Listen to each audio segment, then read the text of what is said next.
Bonjour à tous et bienvenue dans cette nouvelle vidéo. On se retrouve comme d'habitude pour parler films, pour parler séries, pour parler sorties et bien évidemment pour parler plateformes de streaming. Nous allons justement parler plateformes de streaming puisque mon maître de l'horreur à moi, l'un des réalisateurs que je préfère sur Terre et dont j'aime quasiment toutes les productions, vient de sortir une série en partenariat avec Netflix sur le thème, qui n'est pas des moindres pour ma personne, de Halloween, des films d'horreur et des films d'épouvante. Je parle bien évidemment de Guillermo del Toro et de sa nouvelle sortie, Le cabinet des curiosités de Guillermo del Toro sur Netflix. J'ai pu en profiter quasiment toute ma semaine de vacances et franchement j'avais très envie de revenir avec vous sur le sujet, d'autant plus que c'est une série d'anthologie et que j'ai décidé de vous proposer quelque chose d'un petit peu différent de d'habitude. Je ne vous en dis pas plus, je vous laisse avec le générique, on se retrouve juste après.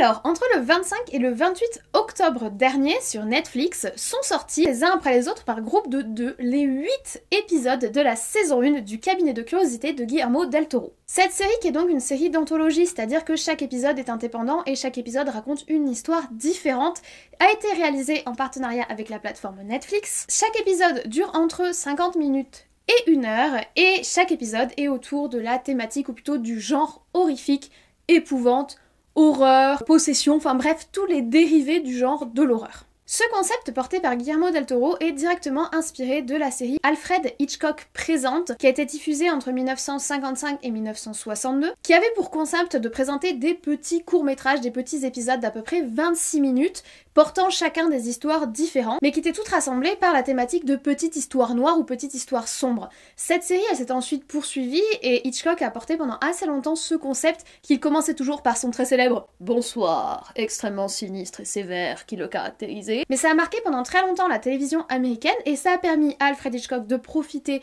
de sa renommée et de son nom pour mettre en valeur les productions de d'autres réalisateurs en matière de films, de courts-métrages et de cinéma. Si la série de Hitchcock s'est étendue pendant plusieurs années et sur 268 épisodes, la proposition de Guillermo del Toro cette année est beaucoup plus modeste puisqu'elle ne propose pour le moment qu'une saison, mais il est bien affiché saison 1, ça impliquerait donc qu'on aurait potentiellement une saison 2 et uniquement 8 épisodes, mais il faut au moins reconnaître au concept son originalité, bien qu'il soit inspiré de quelque chose qui est déjà existant. Aujourd'hui, c'est pas du tout quelque chose qu'on a l'habitude de voir et je trouve ça très intéressant qu'un réalisateur utilise son nom, surtout un nom aussi vendeur et aussi porteur que Guillermo, pour mettre en valeur le travail d'autrui. À savoir tout de même que 2 des 8 épisodes sont scénarisés par Guillermo del Toro, donc sur des idées qui sont issues de lui, même si c'est pas lui qui les a mises à l'image, et que les 6 autres épisodes sont soit des adaptations de nouvelles de grands auteurs, ou pas d'ailleurs, soit des créations originales par les personnes qui les ont réalisées. Avant de revenir sur les 8 épisodes, je vous propose de revenir sur Guillermo del Toro, dont j'adore le travail, je vous en ai déjà parlé puisque cette année il a sorti un film, Nightmare Alley, en début d'année 2022,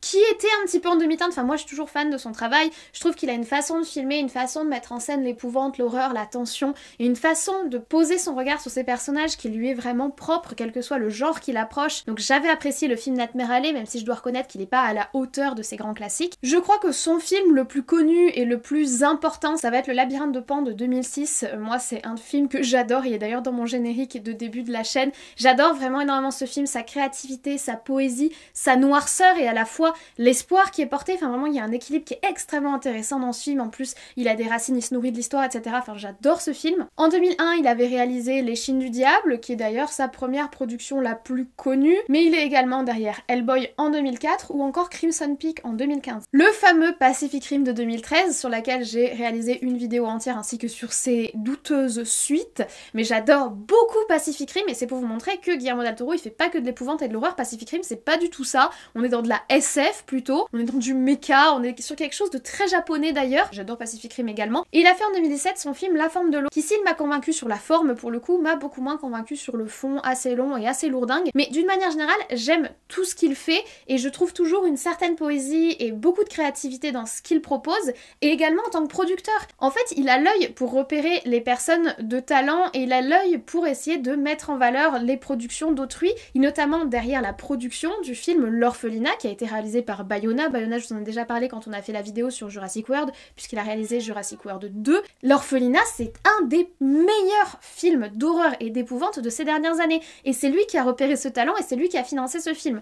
Donc il a vraiment un talent dans sa créativité personnelle, mais aussi pour repérer et valoriser la créativité chez autrui. Et dans tous les cas, un film réalisé par Guillermo del Toro, on va en avoir un autre cette année puisque le 9 décembre devrait sortir sur la plateforme Netflix son film Pinocchio que j'ai extrêmement hâte de découvrir, à l'inverse du live action Disney que j'ai même pas vu. Guillermo del Toro, c'est aussi une voix qui se fait entendre. Alors s'il est connu comme étant un geek invétéré et un fan avant même d'être un producteur de cinéma et un réalisateur de cinéma, il s'est quand même fait entendre notamment cette année au Festival de Cannes où il a été plutôt critique sur les productions de séries de ces dernières années. Il a ainsi mis en avant que l'art de la mise en scène était souvent négligé dans les séries modernes au profit de l'intrigue des personnages ou du merchandising et du marketing, et qu'il trouve que dans ces nouvelles séries, le moment, c'est-à-dire la partie intrigue histoire, supplante le plan et le travail sur l'image et le travail sur le décor. Alors en soi, je suis d'accord et pas d'accord avec lui, ça dépend vraiment de quel genre de produit on parle. Il y a des séries qui mettent à fond sur la forme et pas du tout sur le fond, coucou Ring of Power.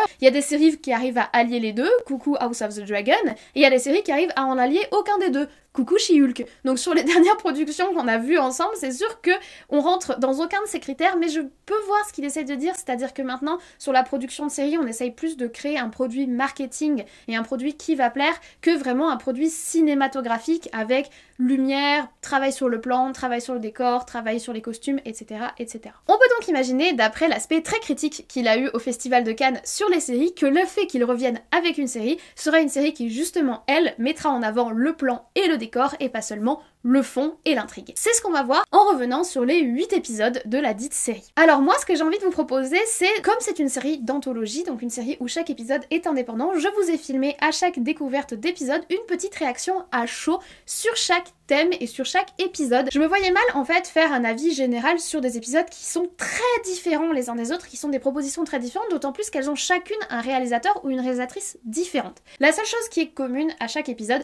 c'est tout d'abord le générique qui est absolument magnifique, il est somptueux, la musique est incroyable, l'animation est superbe. Pour chaque épisode, on a regardé le générique, je l'ai regardé avec ma maman, parce qu'à chaque fois c'était un plaisir visuel que de revoir ce générique qui est superbe avec un petit côté maquette, et ce petit côté maquette, on le retrouve aussi au début de chaque épisode où Guillermo apparaît en tenue de cérémonie et introduit, comme le faisait Hitchcock dans sa série, l'épisode du jour en présentant toujours un petit objet en rapport avec l'intrigue et le nom du réalisateur qui est derrière cette production, donc il met vraiment en valeur la personne qui a travaillé sur cet extrait. J'adore, et puis j'adore cette petite introduction. Il y a quelque chose de très intimiste de chaque épisode, le commencer avec Guillermo qui nous présente un petit peu son poulain, il nous présente un petit peu cette personne qu'il a souhaité mettre en avant dans sa série, et j'adore d'autant plus que la petite maquette cabinet de curiosité est absolument superbe. Et puis cette idée d'avoir une collection de visions de l'épouvante et de visions de l'horreur alors que c'est un genre qui est toujours pas mise à l'honneur comme il devrait. Je suis désolée, il y a encore beaucoup de gens qui considèrent l'horreur et qui considèrent l'épouvante comme un sous-genre. Ce n'est pas du tout le cas. C'est un genre à part entière qui demande vraiment une intelligence de mise en scène, une intelligence de création de suspense, une intelligence dans l'image et dans les outils qu'on va utiliser pour créer l'horreur. On en parle très souvent sur la chaîne. Et là, je trouve que cette façon de mettre en valeur le travail sur l'épouvante de ces 8 réalisateurs, je trouve ça absolument charmant et j'adore le concept. Merci Guillermo, toujours au top. Bref, on va revenir sur chaque épisode un par un. On est parti. Alors le premier épisode s'intitule l'O36, il est sorti le 25 octobre, donc il fait partie de la première fournée de lancement de la série. Il est réalisé par Guillermo Navarro qui nous a déjà offert une production Netflix puisqu'il est derrière le film Impardonnable qui est sorti sur Netflix l'année dernière en 2021 et c'est donc sa première production horrifique grand public. Je vous laisse avec mon petit retour sur l'épisode. Alors je sors tout juste de mon visionnage de l'O36 qui est le premier épisode. Ce premier épisode qui est donc l'épisode d'ouverture est très important parce qu'il va donner le ton pour les épisodes suivants, d'autant qu'ils sortent pas tous en même temps, donc on peut pas vraiment commencer par là où on veut. J'ai été très emballée, pour être honnête avec vous, j'ai beaucoup aimé l'ambiance, ils mélangent, enfin ils font un cocktail de thématiques qui est super osé, surtout en 50 minutes, enfin t'as pas forcément le temps de tout développer, et ils osent vraiment, et j'ai trouvé ça très intéressant. L'ambiance est super sordide, sociale, très politique aussi, il y a plein de messages politiques dans le film, notamment dû au contexte, on est en 1990, on voit la déclaration de guerre en Irak, et on le voit notamment par le biais des télévisions et des infos, du coup le déclenchement de cette guerre qui fait écho du coup à d'autres guerres qui sont aussi évoquées, puisqu'on a quand même la thématique du nazisme et du satanisme qui sont développés également. Bon, nazisme et satanisme, enfin du moins spiritisme, qui sont en fait liés dans l'histoire, hein. Himmler notamment, qui était un général nazi, pratiquait le spiritisme, et beaucoup de nazis sont tournés vers les œuvres occultes ou vers des parties un petit peu sombres de l'histoire, qui sont d'ailleurs développées également dans l'univers Marvel. Toutes les histoires avec le Tesseract, ça sort pas de nulle part. C'est quand même un cocktail qui est super osé pour un épisode d'ouverture d'une série et pour un épisode de 50 minutes qui doit développer son propos en 50 minutes. Le tout est en plus campé par des personnages très vils. Le personnage principal, il est ultra antipathique. Vraiment, on n'est pas du tout dans l'identification vis-à-vis de lui. Il est très antipathique, très désagréable, il donne pas du tout envie. Et les autres personnages sont... On est à la limite de l'étrange en fait. On a quelque chose, on dirait qu'ils sont tirés de conte. On a une sorcière, on a un ogre. La scène d'ouverture qui est super audacieuse avec ce vieil homme. Et ces images qui sont assez trash, osées là encore pour un premier épisode, sur moi ça fonctionne super bien parce que j'aime qu'on s'impose. J'ai une idée, j'ai une vision, je vais te raconter un truc et j'ai pas passé par 14 chemins, je trouve que honnêtement c'est audacieux et ça vaut le coup. Là, on est là-dedans. Cette espèce d'image de l'ogre, cette espèce d'image de la sorcière très classe et du sorcier par ailleurs également, on dirait vraiment que les personnages sont limite tirés d'un conte. Il y a quelque chose de très étrange qui est porté par les personnages, en plus de ce cocktail très détonnant au niveau de l'histoire. J'allais dire mais le pire, mais non mais le mieux, c'est que tout fonctionne très bien et tout s'embrique très bien pour nous emmener dans cet univers. En plus, on a un huis clos qui est donc campé par le box, puisque la thématique, le lot 36, c'est un box. Si vous regardez Powstar, l'émission qui vient d'Amérique et qui passe sur certaines chaînes de télé, où les Américains font des enchères sur des box qui sont abandonnés, c'est totalement la thématique. Et le box, c'est un huis clos. Alors le personnage en sort un peu, mais on a quand même ce sentiment d'enfermement, ce sentiment où l'univers de notre personnage si antipathique se limite à ce box. C'est assez perturbant. Et en plus, on a un accompagnement musical de ouf. La musique fait pour beaucoup dans le film. Elle est très présente, avec une ambiance chuchotée, fort satanique par ailleurs, mais très agréable à l'oreille et qui en plus pose très bien l'ambiance. Enfin, le tout fonctionne extrêmement bien. C'est une très belle recette qui nous est montrée là, et le résultat, le petit gâteau final, est agréable. D'autant plus que la cerise sur notre petit gâteau, c'est les effets spéciaux, qui sont un petit peu décalés par rapport à toute l'ambiance qu'on a avant, mais qui passent très très bien, et qui en plus sont ultra propres. Ça nous donne des scènes finales très très propres, avec des effets spéciaux hyper intrigants, qui sont toujours dans ce cocktail un peu détonnant, mais qui fonctionne bien, et on a un épisode d'ouverture de cette série qui est très fort. Je suis hyper emballée par ce lot 36 et par ce premier épisode de Cabinet de Curiosité. J'ai trop hâte de continuer, donc je vous laisse. Nous passons à l'épisode 2 qui est également sorti le 25 octobre, donc premier jour du lancement de la série, et qui s'intitule, lui, Rat de cimetière. Il est réalisé par Vincenzo Natali, qui est un nom assez connu puisqu'il est derrière le film Cube de 1997, qui est un énorme classique. Si vous ne l'avez jamais vu, je vous le recommande, il est très original et assez oppressant, il y a vraiment une idée. Franchement, ce film Cube, c'est un film à avoir vu, je pense. En 2009, il a réalisé le très bizarre et très intriguant Splice, qui est vraiment étrange. Je vous en avais parlé dans mon top des films what the fuck. C'est vraiment un film très curieux. Et en 2019, il a adapté sur Netflix un roman de Stephen King qui s'appelle In the Tall Grass, donc dans les herbes hautes, qui pour le coup était un petit peu en demi-teinte. Cette fois-ci, il revient avec le second épisode de ce cabinet de curiosité. Je vous laisse avec mon avis. Retour sur l'épisode 2 du coup du cabinet de curiosité, qui est l'épisode Rat de cimetière. J'ai trouvé que c'était un épisode qui était très drôle. En vrai, il a une connotation un petit peu caustique, c'est-à-dire il y a un côté humour noir, un peu cynique, mais l'épisode est vraiment drôle, et puis l'ambiance qui est posée, et là encore, franchement, c'est aussi bon que dans le premier épisode au niveau de l'ambiance. Pourtant, on n'est pas du tout dans le même cadre, puisque là, on est plutôt début 20e, on va dire, on est dans le Massachusetts, à Salem, en tout cas d'après les éléments qui nous sont donnés, et on va suivre un gardien de cimetière, qui est également un pilleur de cimetière, un pilleur de tombes, et on va suivre un petit peu ses aventures, et c'est assez drôle parce qu'il y a un côté un petit peu exagéré, il y a un côté humoristique, il y a des scènes qui sont aussi assez touchantes parce que le personnage principal, honnêtement, c'est une raclure, mais il est plutôt touchant et plutôt drôle, et le fait qu'on le suive dans l'épisode, vraiment, on développe un attachement pour lui. Il est touchant dans ce côté un petit peu persévérant et un petit peu naïf et innocent qu'il a. L'ambiance victorienne, elle est vraiment glauque et crasseuse, on a vraiment l'ambiance de fond de ruelle, tous les passages qui sont chez le coroner, ils sont vraiment, c'est vraiment cette ambiance fond de ruelle, bien glauque, bien crasseux, bien douteux si vous voulez. Tous les décors sont vraiment pensés, ils sont même un petit peu surpensés, surjoués. On a quelque chose de très esthétique, je pense à son appartement, et notamment la scène très drôle du lit, où il est là avec son bonnet de nuit, on dirait le vieux Scrooge. D'ailleurs, il y a un petit côté l'affreux Noël de Scrooge. Je sais plus comment il s'appelle ce conte de Noël. En tout cas, il y a cette ambiance là aussi avec son vieux bonnet de nuit et le côté London crasseux un petit peu qu'on a dans Scrooge. Là, on l'a dans ce personnage là qui est également très cynique, mais qui est également relativement touchant. En fait, on peut trouver à tout ça un côté un petit peu Edgar Allan Poe, si vous voulez. Les inspirations sont assez nombreuses, mais en tout cas, l'univers est là encore très cohérent. Les personnages sont rapidement développés, mais on arrive quand même à les approfondir, à les trouver touchants, à les trouver attachants. L'aspect horrifique est drôle, mais quand même avec un côté flippant. Ça m'a fait beaucoup penser à Princess Bride, qui est un film que j'avais vu dans ma jeunesse, qui m'avait terrifiée de par cette même chose qu'on retrouve ici, notamment porté par des animatroniques, mais il y a vraiment le côté Princess Bride. Ça fait toujours plaisir de voir des animatroniques dans des productions modernes. Puis alors, personnellement, j'ai trouvé qu'un peu le reveal du côté un petit peu effrayant, démoniaque sur la fin est cliché et pas utile. Ils auraient dû s'en tenir à ce sur quoi ils étaient depuis le début. Mais la fin est quand même sympa et le retournement de situation donne le sourire, humour noir cynique que moi j'apprécie. Donc franchement, encore un très bon épisode, une ambiance complètement différente de l'épisode 1, mais des personnages attachants, une ambiance attachante. Franchement, j'adhère à l'idée et je trouve ça très intelligent, ce côté cabinet de curiosité et cabinet d'épisodes qui ont chacun leur ambiance. Et puis c'est un tour de force de développer en 50 minutes quelque chose d'aussi dense et d'aussi tangible. Donc franchement, bravo, vivement l'épisode suivant. Notre troisième épisode s'intitule L'autopsie, toute une thématique. Il est réalisé par David Prior qui a fait parler de lui parce qu'il a sorti un film malheureusement en 2020, donc c'est un film qui n'a pas pu sortir au cinéma du fait du Covid et qui n'a pas forcément eu le retentissement qu'il aurait dû avoir, mais c'est un film qui s'intitule The Empty Man. Alors je vais être honnête avec vous, je ne l'ai pas vu, c'est un film qui est sur ma liste depuis longtemps, mais vous savez, j'aime pas trop regarder les films de façon illégale, moi j'aime les découvrir au cinéma ou sur des plateformes, donc pour le moment je suis un peu en attente pour pouvoir le voir. Apparemment c'est vraiment un film très intéressant avec une approche de l'horreur très intéressante, du coup j'avais vraiment hâte de découvrir son travail dans cet épisode. Épisode suivant, donc l'épisode 3 du cabinet de curiosité, qui est l'épisode L'autopsie. Là encore on a une ambiance qui est très forte, donc on va être dans une mine aux USA, donc en Pennsylvanie. Toujours difficile de se situer un petit peu au niveau chronologique, je pense qu'on est dans les années 90 du fait des appareils qu'ils utilisent, mais on a des vieilles bagnoles etc, mais voilà, je pense qu'on est autour des années 90. Et on a encore un mélange assez détonnant de thématiques et je trouve ça plutôt ouf comment à chaque fois ils arrivent à mélanger des trucs qu'on n'a pas l'habitude de voir mélanger. Enfin là,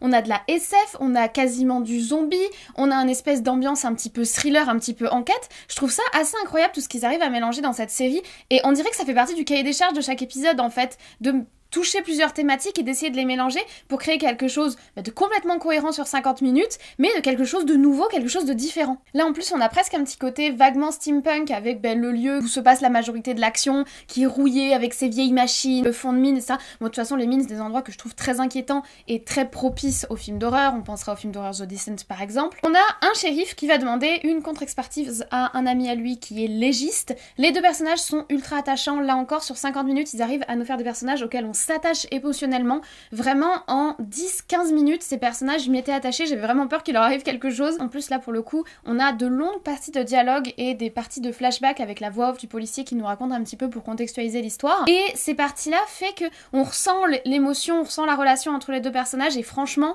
ils sont très touchants tous les deux. Autre chose qui est assez impressionnante, c'est que dès les premières minutes, ils arrivent à nous développer des enjeux ultra forts avec une introduction d'épisode qui est très puissante. On est direct dans l'étrange, on est direct dans le questionnement et on est direct dans les enjeux, ce qui fait que du coup, on est happé dès le départ et que on n'a même pas besoin de rentrer dans l'ambiance, on est à fond dans le truc dès le départ et il nous emmène sur un terrain qui est honnêtement inattendu parce qu'on frise le gore, quelque chose d'assez cynique, d'assez caustique, violent visuellement, mais bon, on parle d'autopsie quoi, donc c'est pas rien et en plus on a des scènes qui sont assez trashouilles. C'est audacieux dans la décision et dans la façon dont sont montrées la fameuse thématique SF, c'est super audacieux. Moi j'adore, ça sort vraiment des sentiers battus. Et moi je n'en demande pas plus, honnêtement je crois que c'est mon épisode préféré pour le moment, parce que là on sort vraiment beaucoup des sentiers battus, tout en étant dans un registre assez classique dont on connaît les codes, et pourtant ils arrivent à nous surprendre et j'adore. En plus, comme d'habitude, musique incroyable qui accompagne extrêmement bien, on a de très beaux plans. La scène du poil qui se hérisse dans le dos, on le voit sur le personnage et ça nous donne ce sentiment là. On a aussi le poil qui se hérisse. Enfin bref, une fois encore, un très bon épisode. Je suis ravie, juste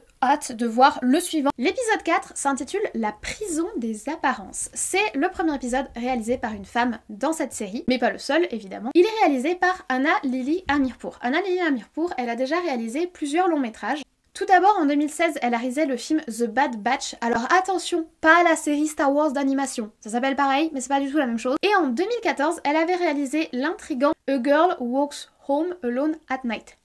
Ça veut dire une fille marche seule dans la nuit, le soir, enfin durant la nuit. C'est un film qui a pas mal fait parler de lui et pareil il est sur ma liste mais j'avoue je n'ai pas encore eu l'occasion de le découvrir. Si vous l'avez vu n'hésitez pas à me dire ce que vous en avez pensé parce que je le trouve très intriguant. Comme toujours je vous laisse avec mon petit retour sur cet épisode. Alors du coup je sors du 4e épisode qui s'intitule La prison des apparences. C'est la première déception pour cette série.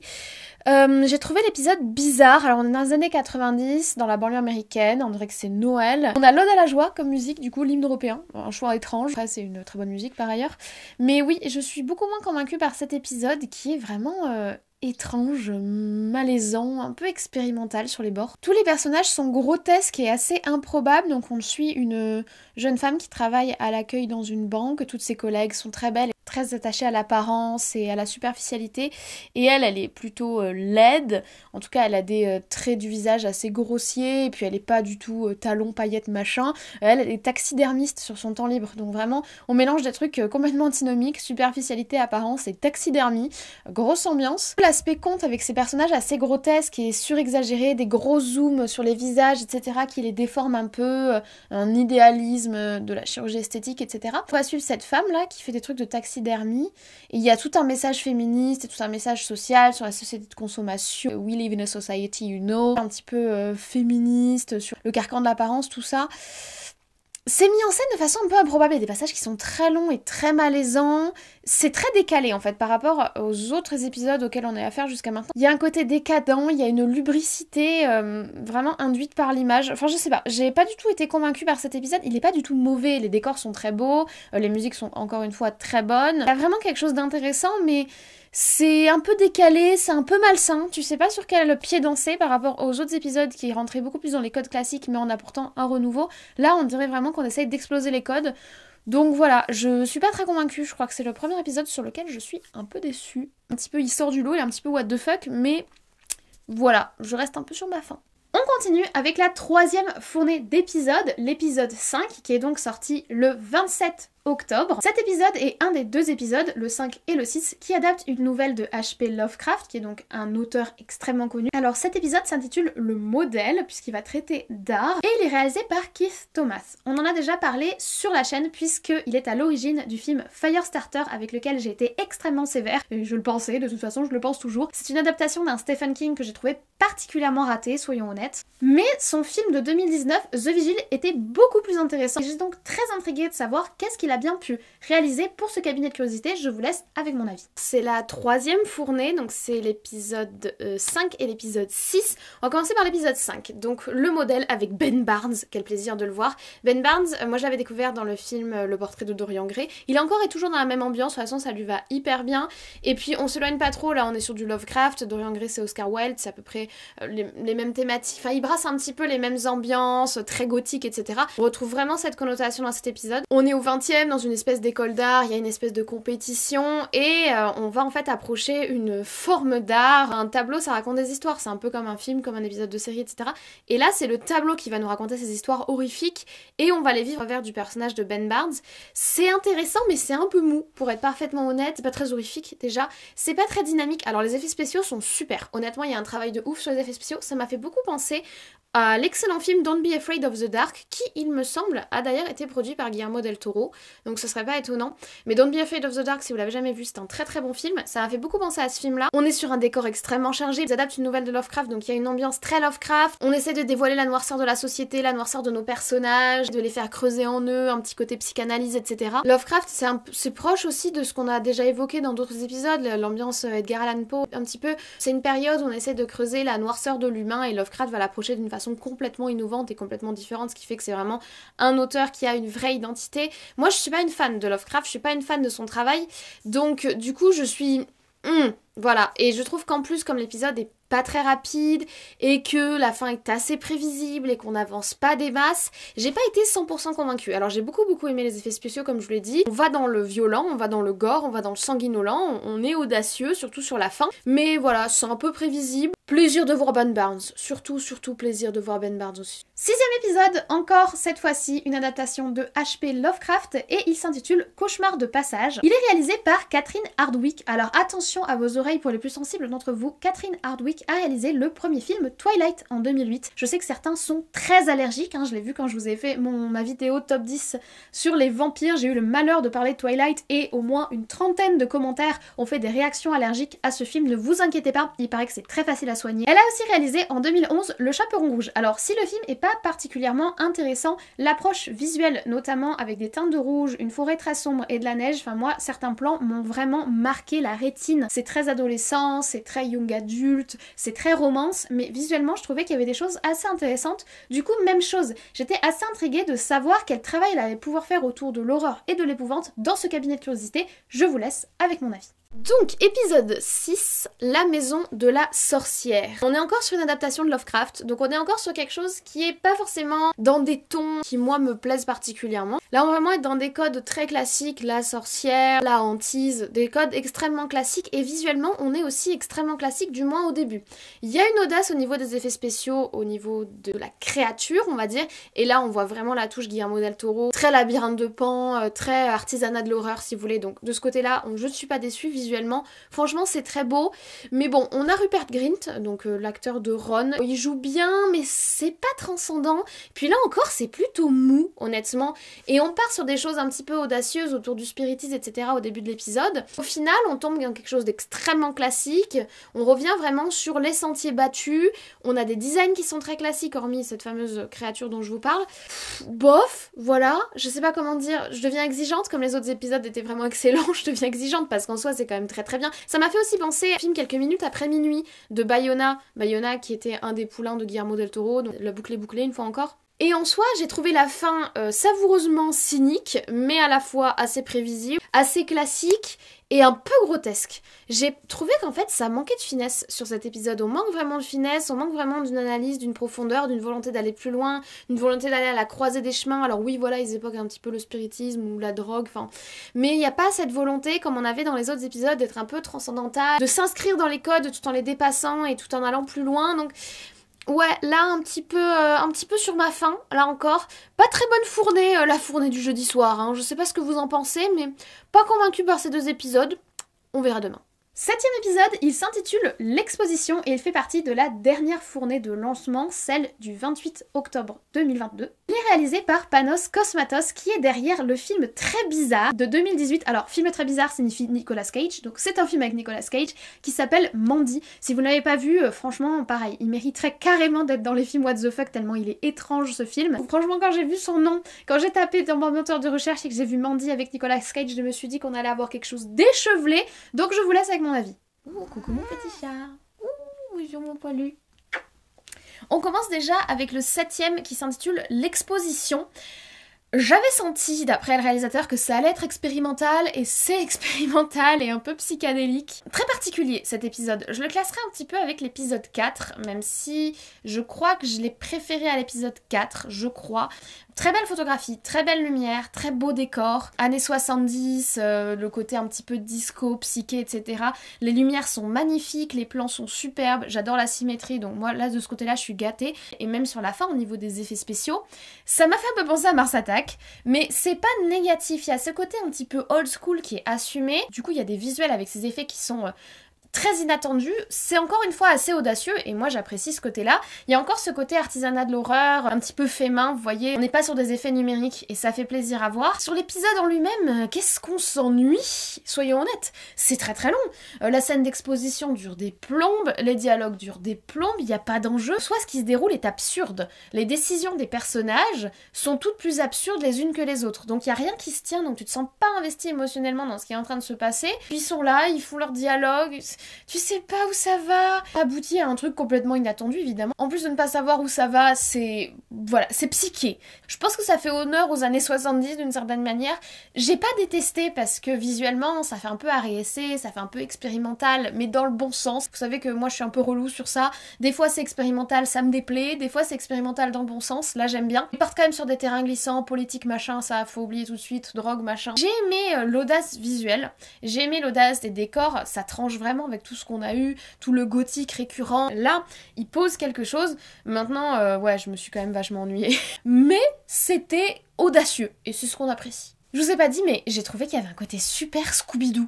Alors, je sais pas si c'est parce qu'un des personnages ressemble à Vera, ou si c'est parce qu'il y a une Mystery Machine, ou parce que c'est une ambiance années 70 comme dans Scooby-Doo, mais j'ai vraiment trouvé qu'il y avait un côté Scooby-Doo glauque, une sorte de fanfiction de Scooby-Doo qui tourne mal. D'une certaine manière, je l'ai plutôt bien pris, mais bon, ça fait partie de l'aspect inattendu de la chose. Vu le réal, on n'est pas complètement surpris. Et je tiens à mettre en avant la participation de Sofia Boutella, qui est toujours aussi belle et qui joue toujours le même rôle.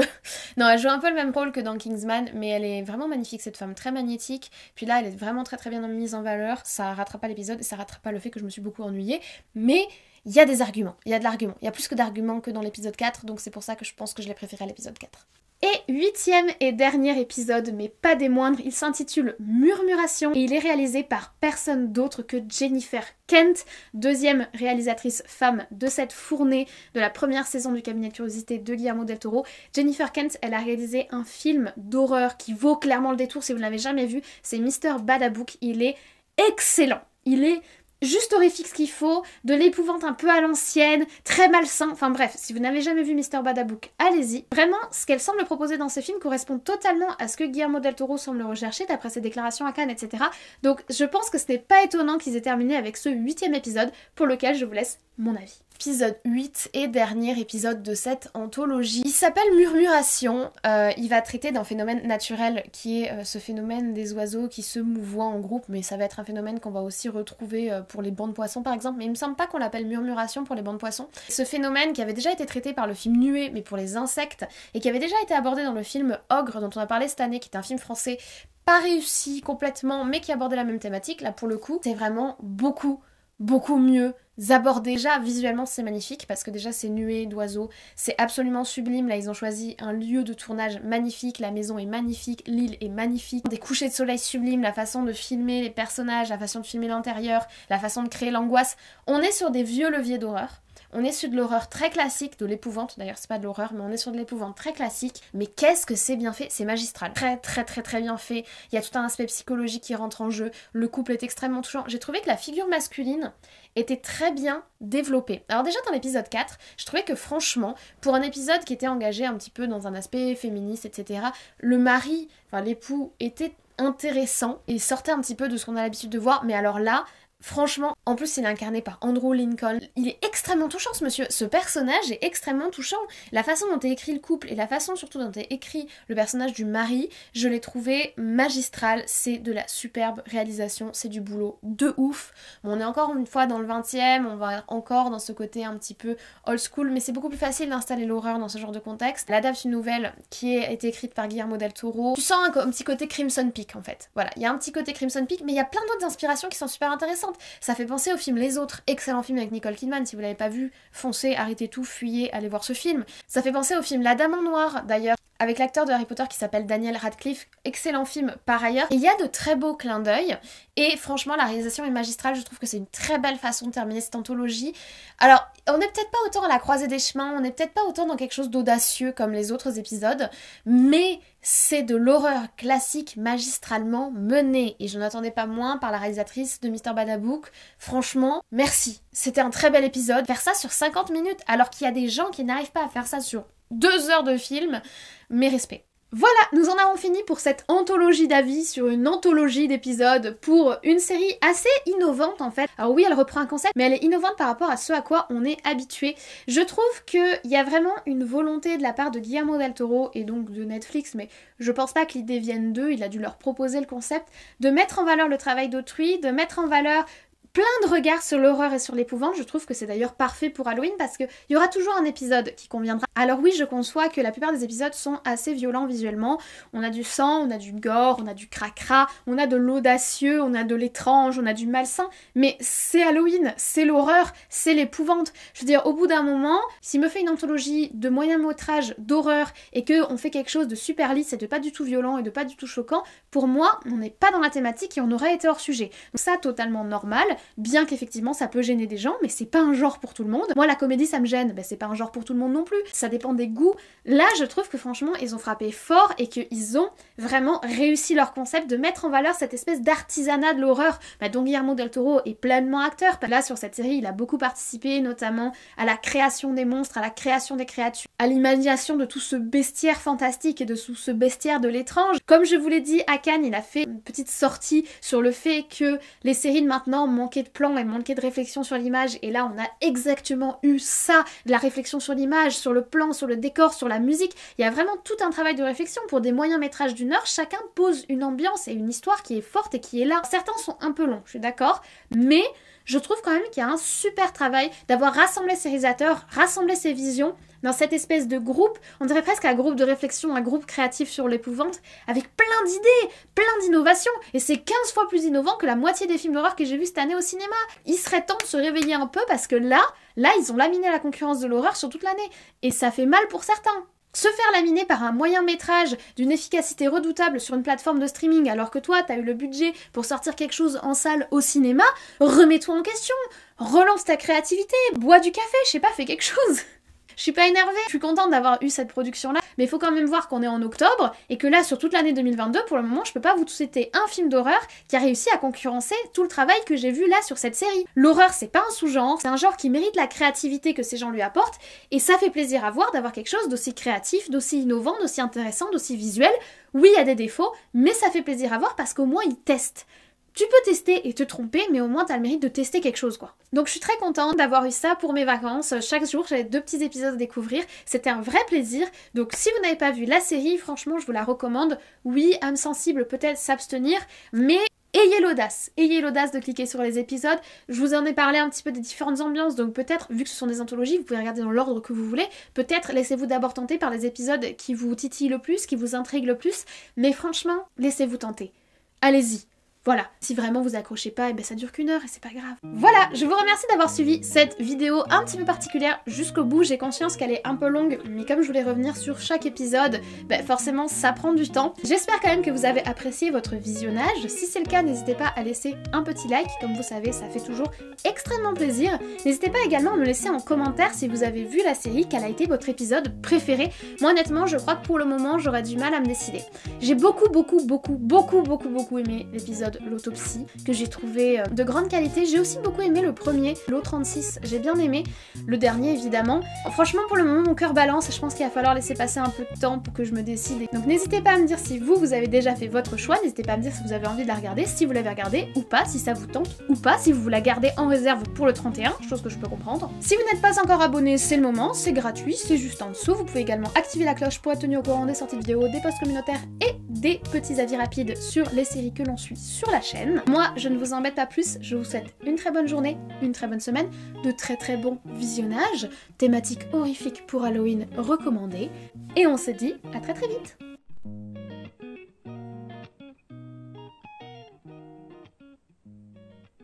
Si. Hop. Voilà. Chasse la mouche. Chasse. Attaque. Attaque. Mais non. Il manque ça.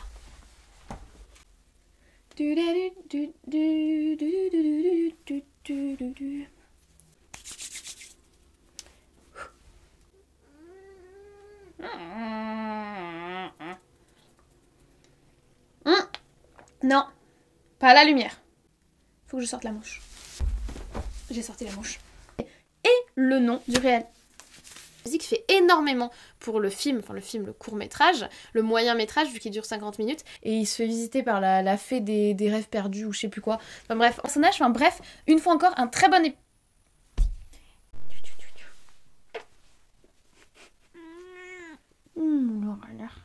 Malheureusement, ça me manque déjà. Honnêtement, 8 épisodes, je pense que c'était pas assez. Avec l'acteur de Harry Potter qui s'appelle... Comment il s'appelle ce petit couillon ? Voilà.